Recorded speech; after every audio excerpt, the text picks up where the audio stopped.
ఆ రాళ్ళు మాట్లాడుతాయి, ఆ శిల్పాలు నాట్యం చేస్తాయి, ఆ గోడలు చరిత్ర చెబుతాయి. శతాబ్దాల నాటి విజయనగర సామ్రాజ్య వైభవానికి అది సజీవ సాక్ష్యం. అనంతపురం జిల్లాలోని ఈ పుణ్యక్షేత్రం కేవలం భక్తికి నిలయం మాత్రమే కాదు, అంతుచిక్కని ఇంజనీరింగ్ అద్భుతాలకు వేదిక. అదే లేపాక్షి. నేటికి శాస్త్రవేత్తలను సైతం విస్మయానికి గురిచేస్తున్న వేలాడే స్తంభం వెనుక ఉన్న మర్మమేమిటి? రామాయణ కాలంతో ముడిపడి ఉన్న ప్రాముఖ్యత లేపాక్షికి ఉంది.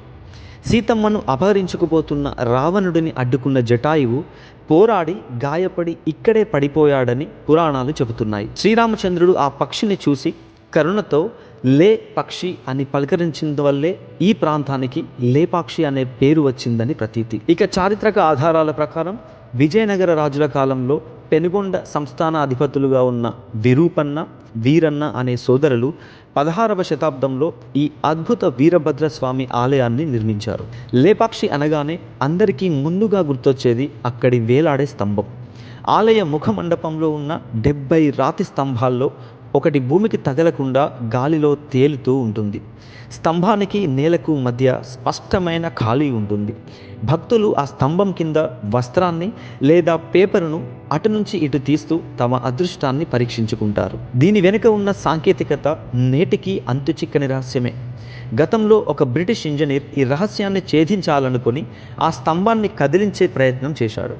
కానీ ఆ ఒక్క స్తంభాన్ని కదిలిస్తే మొత్తం ఆలయ పైకప్పు కదులుతోందని గమనించి భయపడి ఆ ప్రయత్నాన్ని విరమించుకున్నాడు. విజయనగర శిల్పుల ఇంజనీరింగ్ నైపుణ్యం ఎంతటిదో చెప్పడానికి ఈ స్తంభమే ఒక గొప్ప ఉదాహరణ.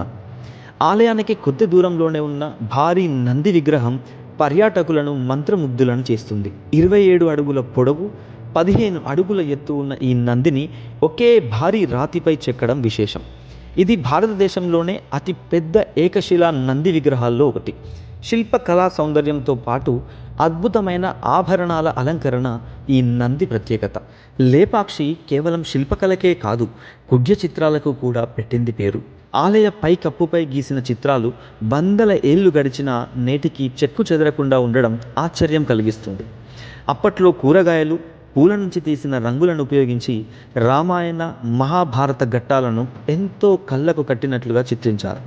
వీరభద్రుడి వివాహం, శివపార్వతుల గాథలు ఇక్కడ ప్రధాన ఆకర్షణ. ఆలయ ప్రాంగణంలో ఒక భారీ పాదముద్ర కనిపిస్తుంది. ఇది సీతమ్మ పాదముద్ర అని భక్తులు విశ్వసిస్తారు.